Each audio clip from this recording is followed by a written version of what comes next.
네, 안녕하세요. 뉴탐스런 한국사 담당하고 있는 금별쌤 최태성입니다. 자, 여러분들은 어디 양반 출신, 양반 집안 자손이신가요? 제가 어디 강연 같은 데 가가지고 혹시 이 중에서 왜 양반들이 왜 상민들을 이렇게 격하게 볼 때 상놈이라고 하잖아요. 상놈 집안 출신들 한번 손 들어보세요라고 하면 손 아무도 안 드시더라고요.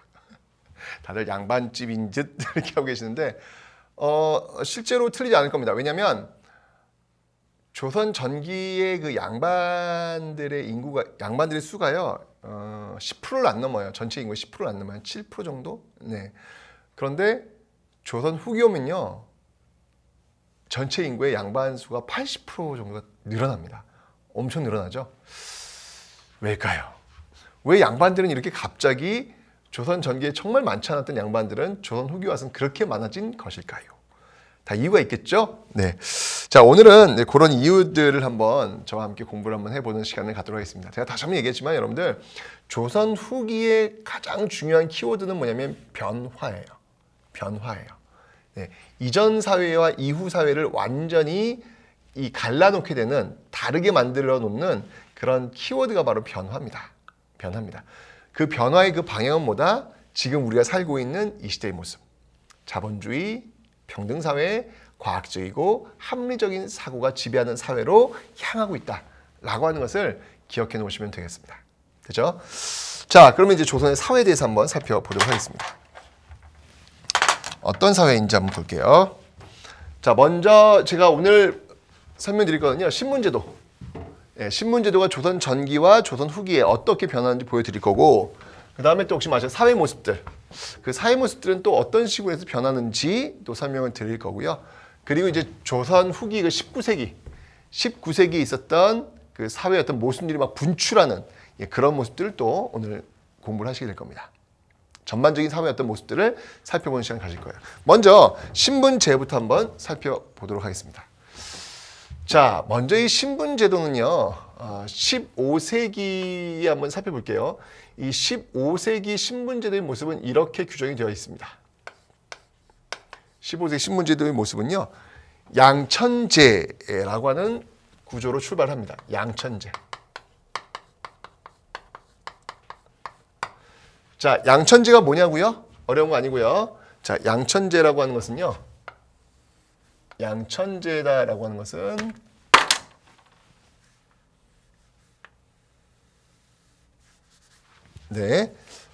양반과 천민. 네, 그렇게 이제 구성이 된 것이죠. 양반인데 양인과 천민 이렇게 구성이 되는 겁니다. 자, 그래서 양인과 쭉 내려와서 천민으로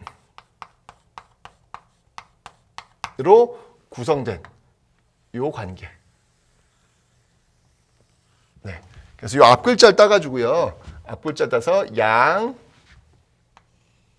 천제, 천민, 천인. 네. 이렇게 해서 구성이 되고 있는 것이죠. 그런데 이제 요거는요, 사실은 이제 경국대전에 이게 정해져 있는 그런 신분제도예요. 조선의 그 공식적인 신분제도예요. 양천제.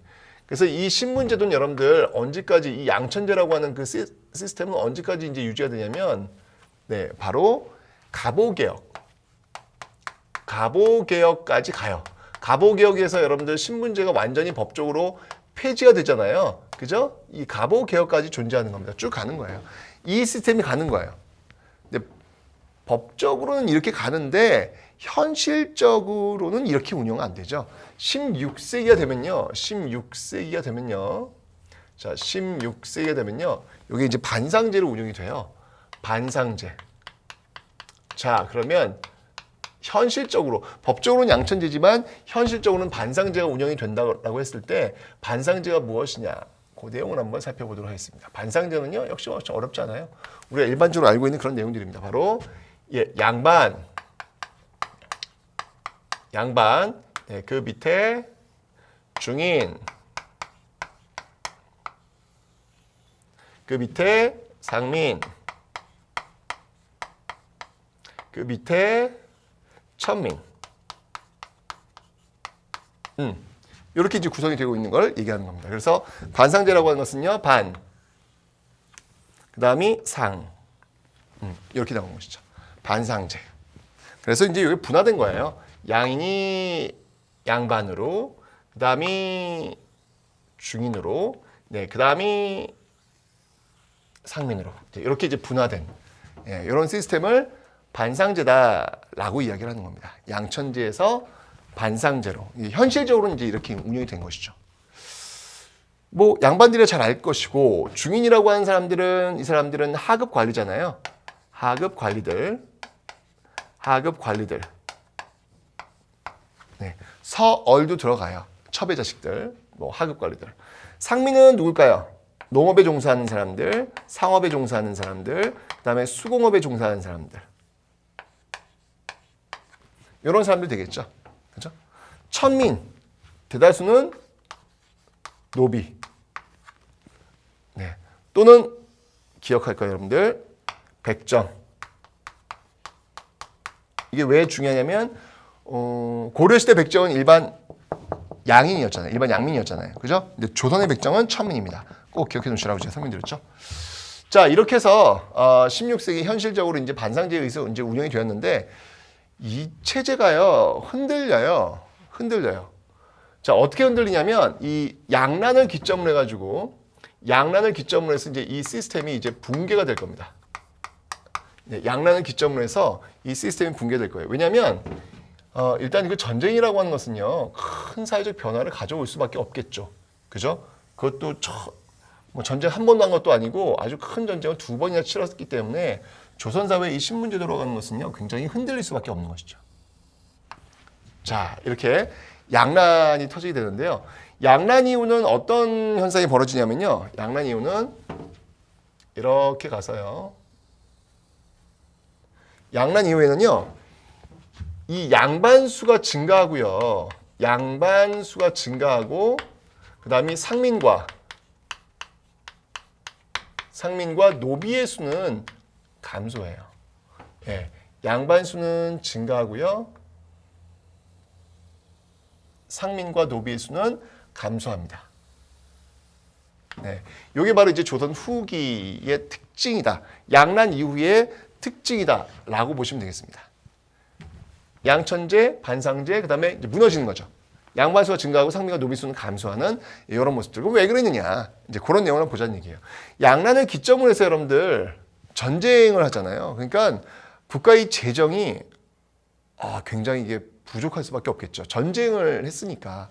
그래서 이 정부 입장에서는 어떤 일이 있더라도 이 재정을 확보할 필요가 있었어요. 이 재정을 확보할 필요가 있었는데 이 재정을 어떻게 확보를 하느냐?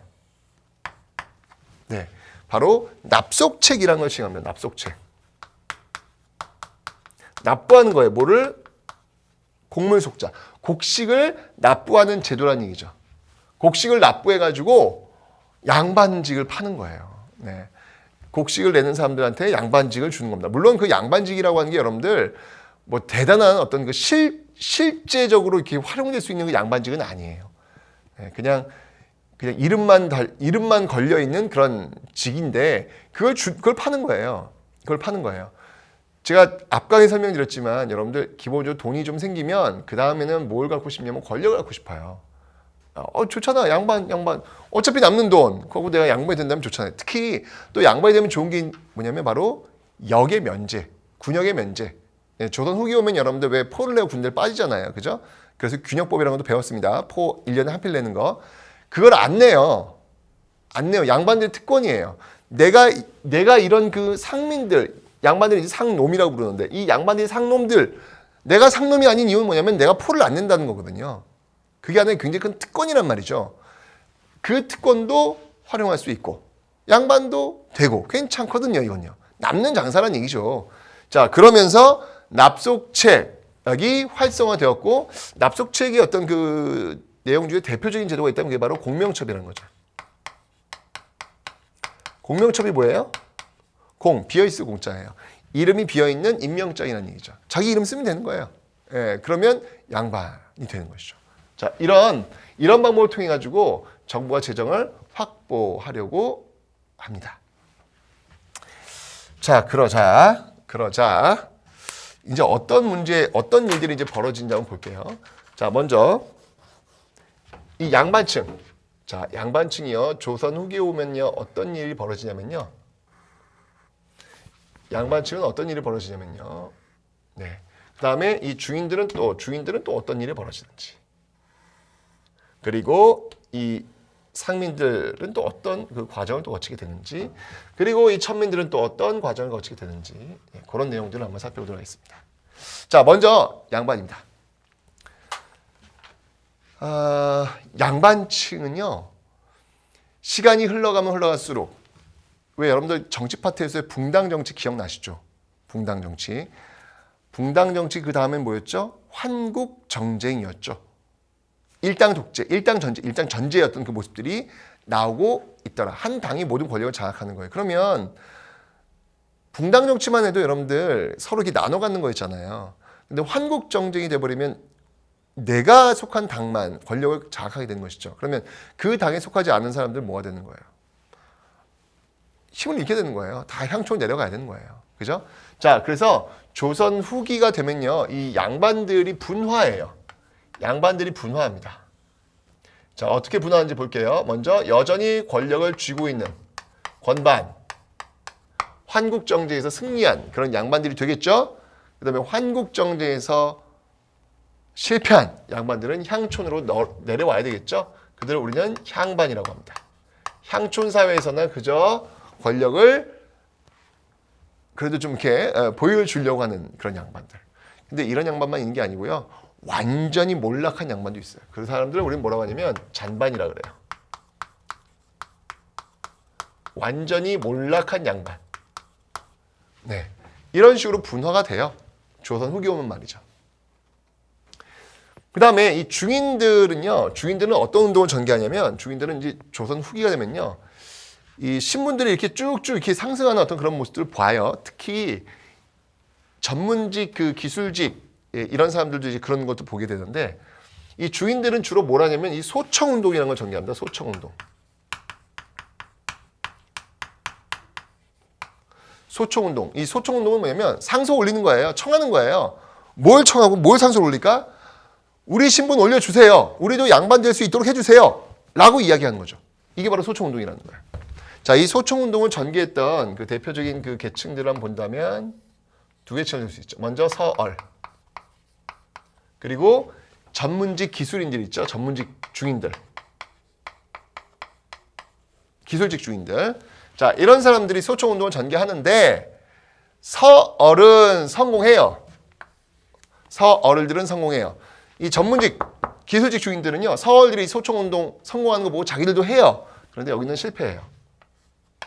여기는 실패해요. 자, 그래서 서얼들은 말이죠, 이 소청운동의 결과 이 규장각 검서관에 올라가기도 합니다. 규장각 검서관에 등용되기도 합니다. 자, 규장각이 어떤 곳이죠, 여러분들? 정조가 노론과의 권력 투쟁에서 자신의 권력을 강화하기 위해서 만들었던 곳, 규장각이라고 설명드렸죠? 장용영 초계문신제 규장각. 기억나셔야 되는데, 네, 장용영 초계문신제 규장각. 그죠? 자, 그 규장각 검서관, 그러니까 실제로 이제 등용되는 거죠. 정조가 아주 총애하는 그런 검서관. 검사하는 거죠. 책을 검사하는 어떤 그런 관리인데요. 굉장히 그 정조가 총애하는 그런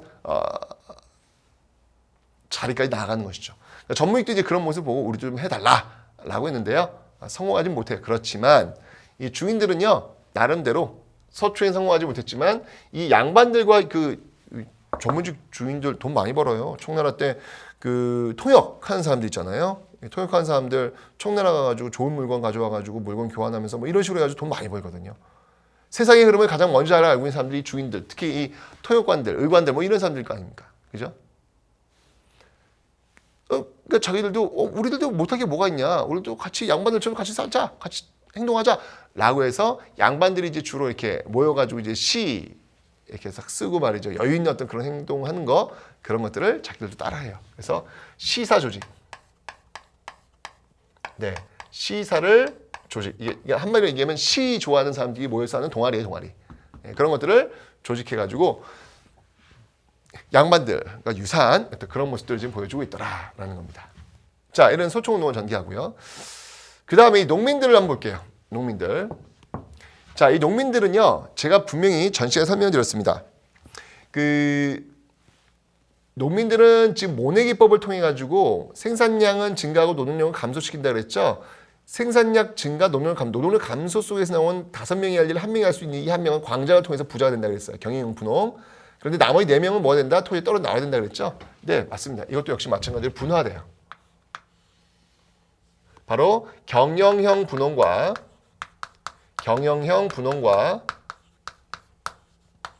임노동자. 네, 임노동자로 분화하고 있더라 라고 설명을 드렸습니다. 뭐 경영형 분홍들은 광작 경영을 통해 가지고 그죠? 엄청난 또 부를 창출하는 어떤 그런 모습들 보이고 있겠죠. 그리고 이 천민 노비들은요, 또 어떤 식의 어떤 그 신분 해방을 하냐면, 자, 지금 이제 이게 어떤 구조가 만들어지냐면, 보세요. 이 주인들도 지금 점프 올라가고 있죠. 그죠? 이 농민층들도 지금 점프 올라가고 있어요, 지금요. 그리고 이 노비층들도 지금 일반 양면으로 지금 점프하고 있어요, 지금요. 자, 이렇게 조선 후기는 지금 이 고정화되어 있는 신분제 4계층, 양반, 중인, 상민, 천민이라고 하는 이 4계층이 막 흔들리고 있단 말이야. 막 점프하면서 지금. 그래야 지금 양반 수가 이렇게 증가하고 상민과 노비 수가 감소할 거 아니에요. 그죠? 근데 문제는 뭐냐면 상민 수가 줄어들면요, 이것도 국가로서는 또 문제가 발생해요. 왜냐면 이 상민들은 말이죠, 국가에 세금을 내는 층이에요. 근데 국가에 세금을 내는 층이 이렇게 줄어들면, 국가 재정이 또 위협받을 수 있잖아요. 그죠? 그래서 또 어떻게 하냐면 이 노비들 있죠. 이 노비들을 풀어줍니다. 이 노비들을 상민으로 올리는 거예요. 자, 그래서 다른 게 뭐냐면 바로 공노비의 해방. 요거는 정조 사후 순조 때 본격적으로 시행이 되었죠.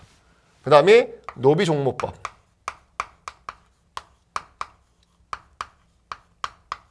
이 노비종모법이라고 하는 건 뭐냐면 일천즉천을 깨겠다는 얘기예요. 이 노비종모법의 그 의미는 뭐냐면 일천즉천 있죠? 일천즉천. 그걸 깨는 거예요. 그러니까 한쪽, 이 아버지와 어머니 중에서 한쪽이 천하면 무조건 천민으로 떨어지잖아요. 그죠? 그런데 이제는 어머니 신분을 따라가도록 하는 거예요. 한쪽이 천하면 무조건 천민이 아니란 얘기죠.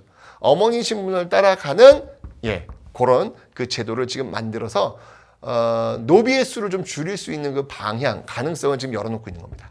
이런 식으로 지금 시행하고 있다는 얘기죠. 그 다음에 이제 이 노비들은요, 그냥 여차하면 그냥 도망가요. 그냥 도망가면 됩니다.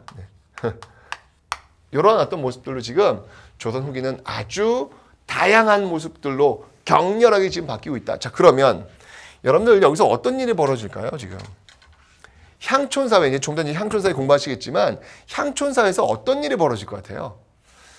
지금 이 경영형 분홍들이 말이죠, 양반들이 지금 되고 있단 말이에요. 근데 그 향초에는 원래 양반들이 있단 말이에요. 향반들이. 그죠?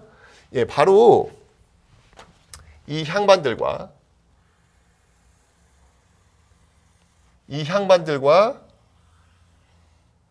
그리고 이 경영 분홍들이 이제 양반이 되겠죠. 그죠? 네. 부딪히겠죠. 향반들은 이들을 우리는 이제 구향이라 그래요. 옛날부터 존재했던 그 구향.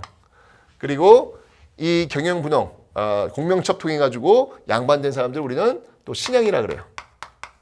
물론 이 경영 분홍들은요, 족보, 이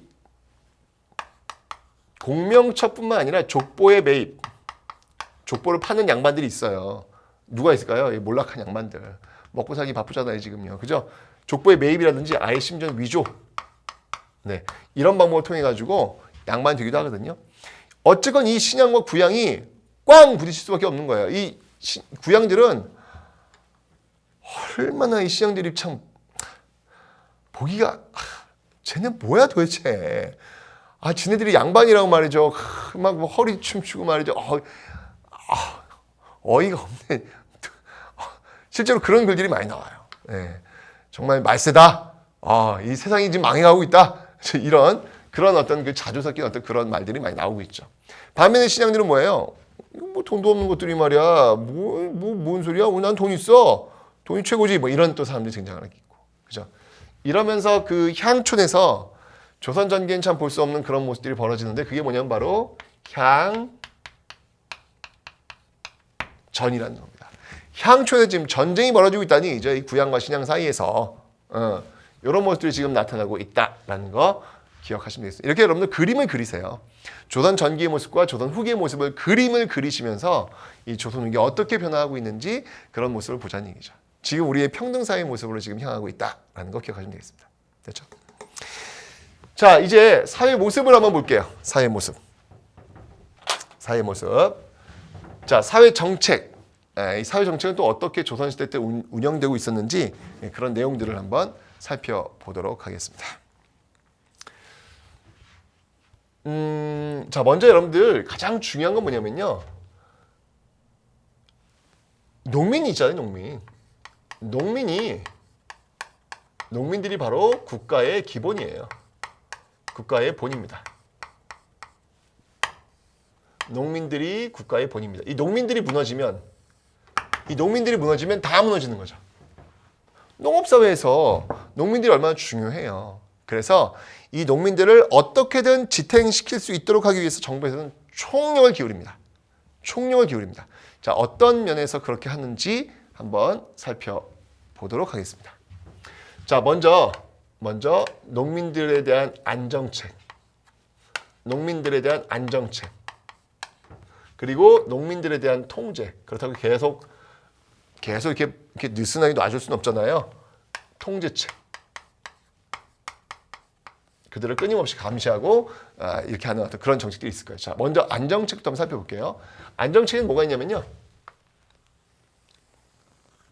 자, 농민의 안정책은 그 두 가지로 한번 나누어서 제가 한번 설명을 좀 드리도록 하겠습니다. 먼저 그 구율제도를 한번 볼게요.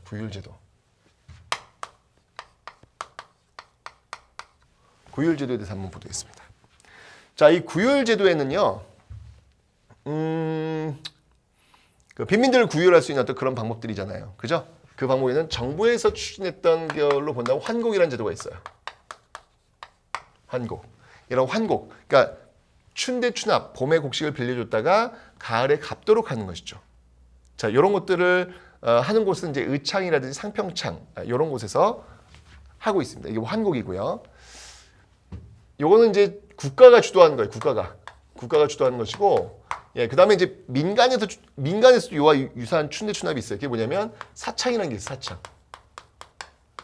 사창. 이건 이제 민간에서 주도하고 있더라라는 거 기억하시면 되고요.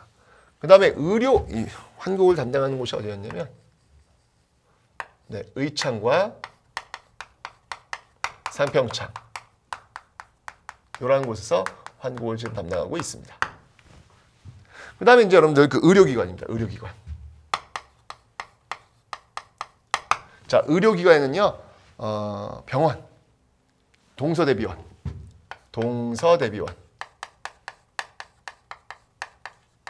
그 다음에 이건 약국은 혜민국. 이런 것들이 있어요. 그 다음에 몰락한 그 유랑민들이 있거든요. 그 유랑민들을 또 관리하는 곳이 있어요. 이게 어디냐면 동서화린서. 유랑민들을 운영하는 곳. 동서, 여기저기 막 활동하고 있는 사람들, 여기저기 떠돌아다니는 사람들이라는 얘기죠. 그죠? 유랑민들도 관리해주고 있는 어떤 그런 곳들. 그러니까 어떤 일이 있더라도 무너지는 걸 막기 위한 이런 제도들을 지금 시행하고 있더라라는 이야기죠. 자, 그런데 그들을 또 통제하기도 합니다. 자, 어떤 방법으로 통제했는지 그 통제의 그 방법을 한번 보도록 하겠습니다. 여러 가지 방법들이 있겠죠. 통제의 방법들. 자, 통제의 방법들의 그 대표적인 게 있다면,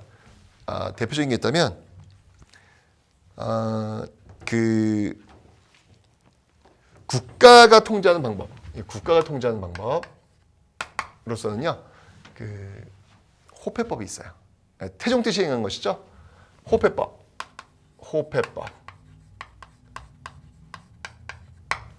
그러니까 딱 보면 어느 지역 누구 출신 이게 딱 나오는 거죠. 이 동네 출신이 아니네. 너 여기 왜 왔어? 뭐 이렇게. 그러니까 여기저기 이렇게 도망가지 못하도록 하는 거예요. 그러니까 통제하는 어떤 그런 방법들이 있더라.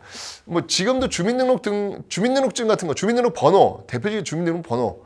주민등록 번호는 정말 굉장히 편리하게 활용될 수도 있지만 어떻게 본다면 나의 어떤 개인적인 정보를 다 거기에 담고 있는 거잖아요.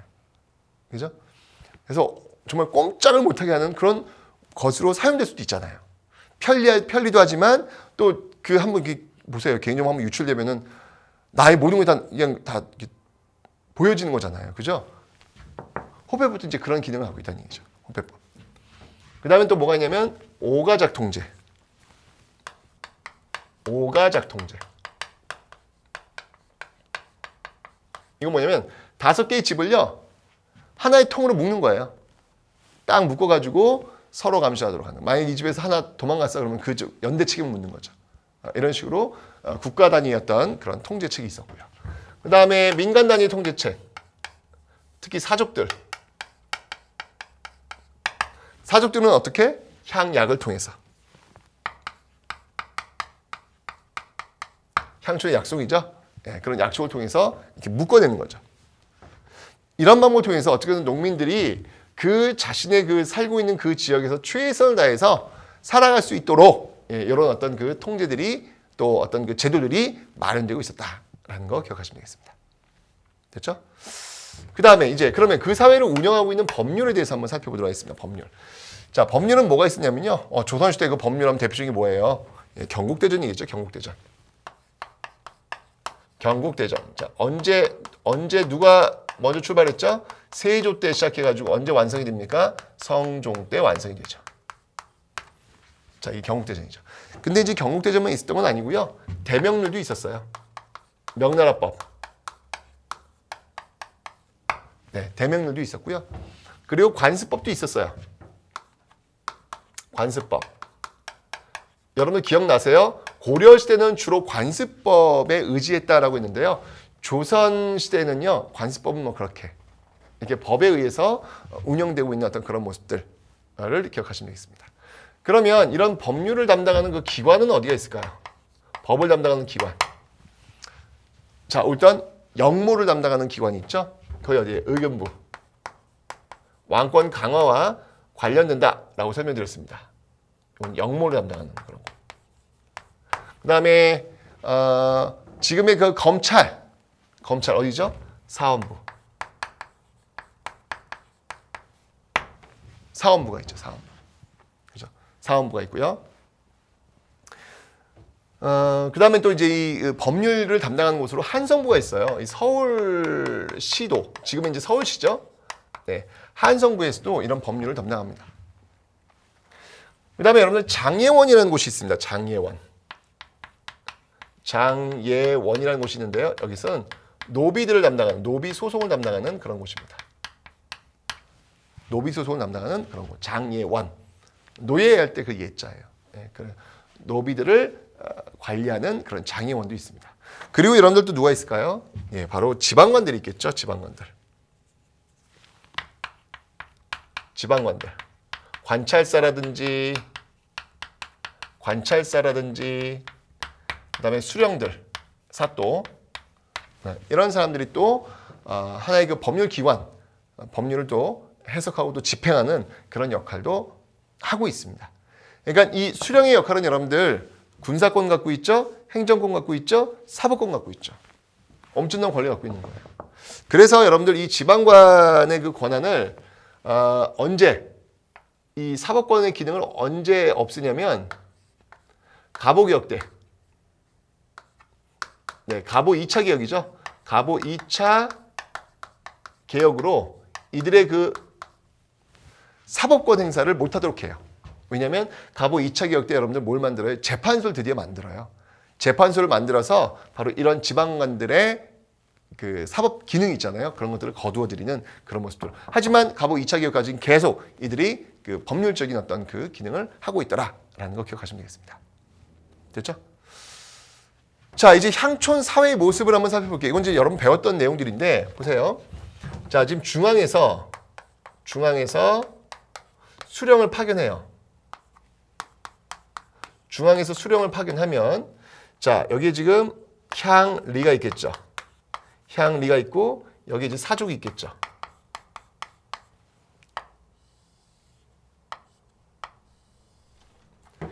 향리는 수령을 또 사족은 수령을 어떻게 하냐면 보좌해야 돼요. 보좌. 그죠? 수령은 향리를 감독하겠죠. 수령은 사족을 감시하겠죠. 사족은 향리를 역시 마찬가지로 감시하겠죠. 이렇게 견제와 균형이 지금 이루어지고 있겠죠. 자, 이러면서 그 향촌 사회의 하나의 모습들이 지금 갖춰지는 거예요.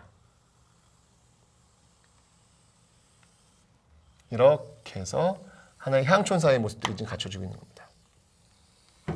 그죠? 네. 이런 시스템, 견제와 균형의 원리가 잘 운영되고 있는 게 조선사회로 설명드렸잖아요.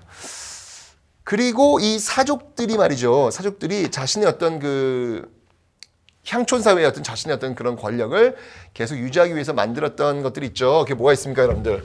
네, 중요한 것들 바로 유향소가 있다 그랬죠. 유향소는 언론을 여론, 그죠? 예, 여론을 또 유지할 수 있는 어떤 그런 곳이고, 그 다음에 향약. 향약은 농민들을 통제하는 그런 기능을 하겠고, 그 다음에 서원. 서원은 인재를 양성하는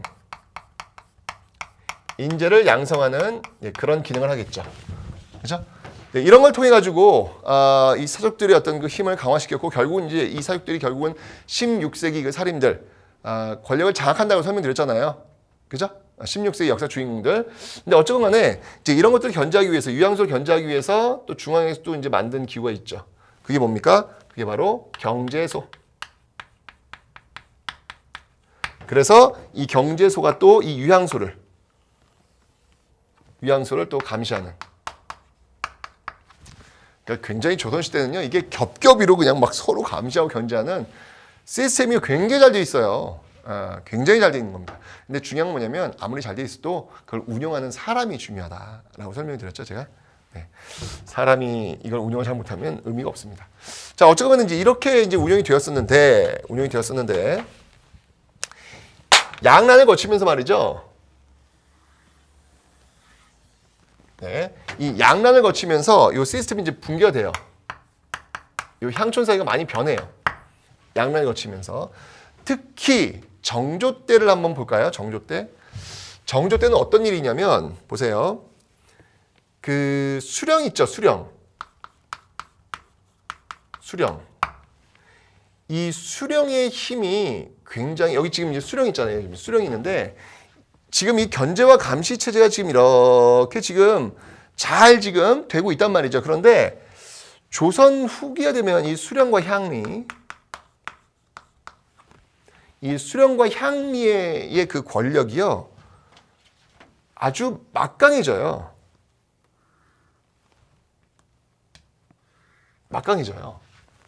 왜일까요?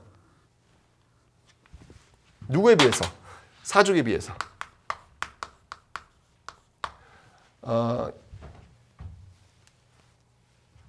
특히 향촌에 있는 사족들은 여러분들 앞에 한번 볼게요. 지금 이 사람들이란 말이지, 향반. 그죠? 이런 사람들인데 이 조선 후기 오면은 이 중앙에 있는 권력을 갖고 있는 이 양반들과의 관계 그 끈이 끊어져요. 끊어지니까 힘이 이제 없는 거라. 힘이 없으니까 이제 이 달려드는 거죠, 이렇게. 이 경영이 부는 달려들고 있잖아요, 지금. 그래서 향전이 벌어지고 있잖아요, 지금요. 그죠? 향전이 벌어지고 있는 어떤 그런 상황이란 말이에요. 그걸 떠올리세요, 지금요. 우리 지금 신문제 배웠단 말이에요. 그러면 이 수령들이 말이죠, 어느 쪽과 연결이 되냐면 이 수령들이 지금 이 경영형 분홍, 신양들 있죠, 신양과 결탁이 돼요. 왜일까요? 신양들은 뭐가 있는데 이게 있잖아요. 예, 탁 찔러주는 거예요. 예, 수령 행리한테 탁 찔러주는 거예요. 예. 그러면서 이 신양들의 어떤 그 힘들이 굉장히 강화될 수밖에 없는 것이죠. 이 향전에서는 여러분들 그래서 이 신양들이 유리해요. 왜냐하면 수령들, 이 수령들이 지금 여기에 지금 힘을 좀 실어주는 형국이었기 때문에. 게다가 여러분들 기억나세요? 이 향약 있죠? 향약.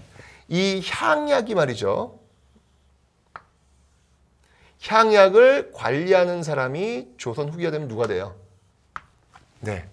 향약을 누가 관리해도 원래 향약을 사주게 하는 거 아니야 지금. 그죠? 근데 이 향약을 누가? 수령이 관리하도록 하지요. 이게 언제냐면 여러분들 이게 정조 때예요. 정조 때.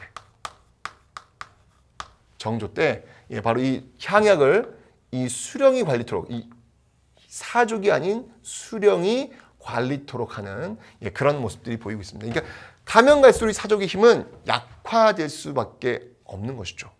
없는 것이죠. 자, 그러면서 이 사족도 지금 나름대로 어떤 대응책들을 지금 이 향반들, 주로 이 향반들일 텐데 이 향반들도 나름대로 어떤 그 대책 마련을 해야 돼요. 지금 막 이렇게 치고 올라오고 있으니까. 그죠? 자, 그러면 어떤 방법으로 이 사족들이 그에 대한 대응책, 자, 이렇게 지금 힘이 약화되고 있는 그 사족들이 어떤 그 대응책을 지금 갖고 있을까? 어떤 대응책을 갖고 있을까? 자, 그 내용을 한번 살펴보도록 하겠습니다. 자, 이들은 말이죠. 일단 뭉치면 살고 흩어지면 죽는다. 이렇게 봅니다. 그래서 이 당시 그들은요.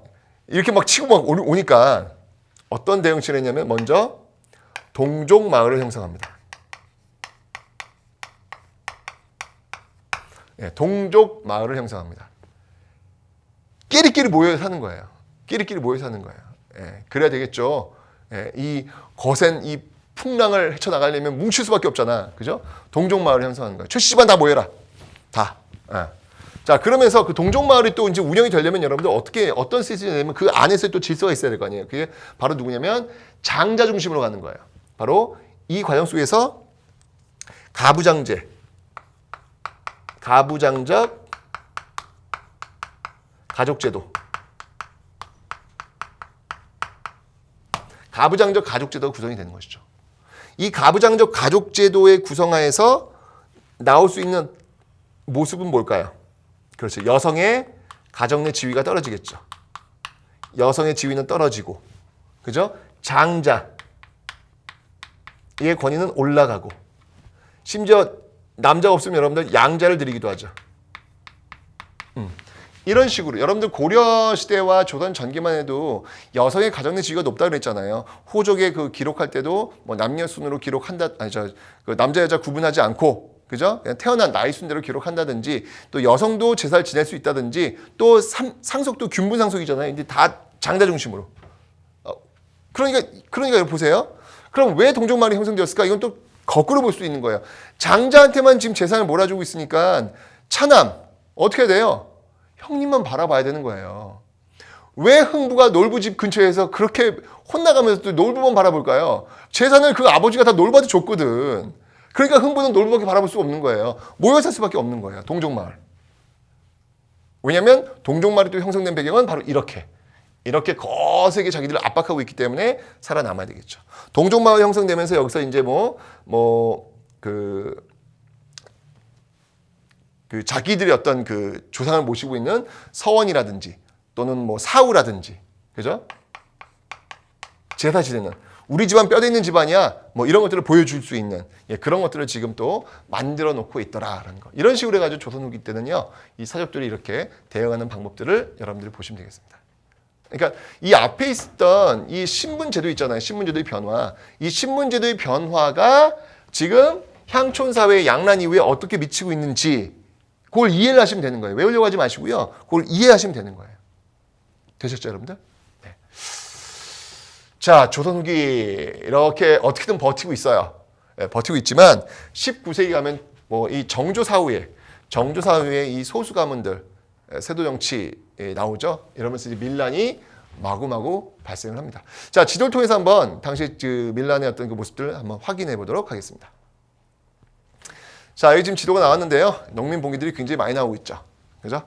대표적인 게 저쪽 위쪽에 홍경래 나인데 지금 보니까 1811년이네요. 그죠? 그러니까 19세기 초예요. 그죠? 그 다음에 진주 농민 봉기 같은 경우에는 지금 1862년이죠 지금. 저게 지금 중반. 19세 중반에 어떤 보여지고 있는 어떤 그런 모습들. 자, 위치를 잘 봐두셔야 됩니다, 여러분들. 지도를 통해서 위치를 통해서 어떤 난들이 지금 일어나고 있구나. 위치와 시기를 잘 봐두셔야 되는데 19세기가 되면요, 기본적으로 이 농민들의 어떤 의식도 성장을 해요. 농민 의식의 성장. 두 개의 축을 한번 볼게요. 19세기 되면 이 농민의 의식 성장. 농민 의식의 성장. 이런 게 있습니다. 농민 의식이 성장에 있어가지고 그 영향을 미쳤던 건 뭐냐면요, 종교가 또 많은 영향을 미치죠. 예를 들면 천주교라든지 그다음에 동학이라든지.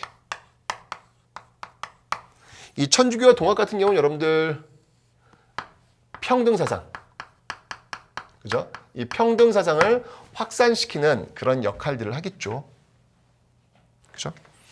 그다음에 여러분들 또 이 당시 어떤 그 시스템들, 지금 뭐 정치적으로는 지금 세도 정치요. 19세기 상황입니다. 그 다음이 경제적으로는 삼정의 문란이라.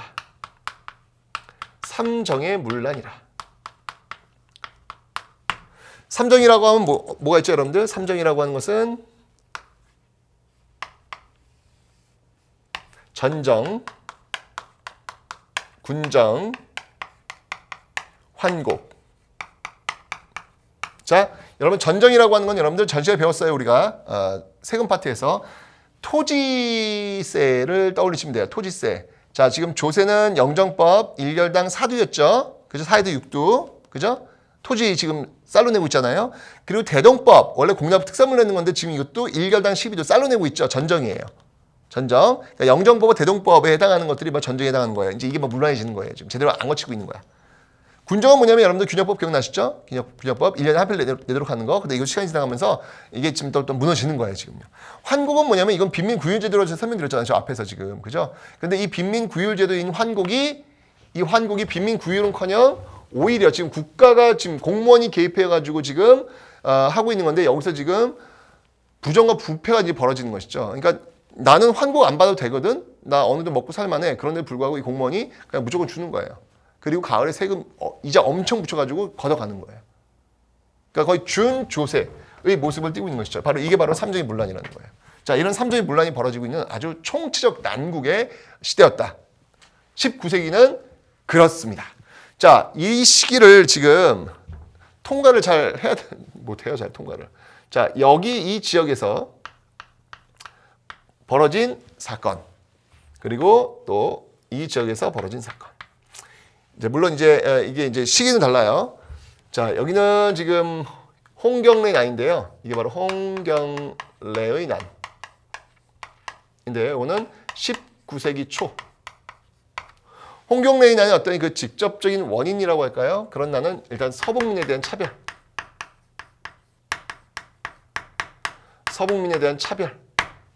이 지역, 평안도 지역 사람들에 대한 차별. 이런 건 굉장히 컸죠. 이 서북 지역 사람들에 대한 차별은 뭐 도성에 있는 천민들조차도 서북 지역에 있는 뭐 이렇게 좀 이렇게 힘 좀 있다는 사람들 되게 무시하고 그래요. 평안도 출신이라는 이유 하나만으로. 그죠?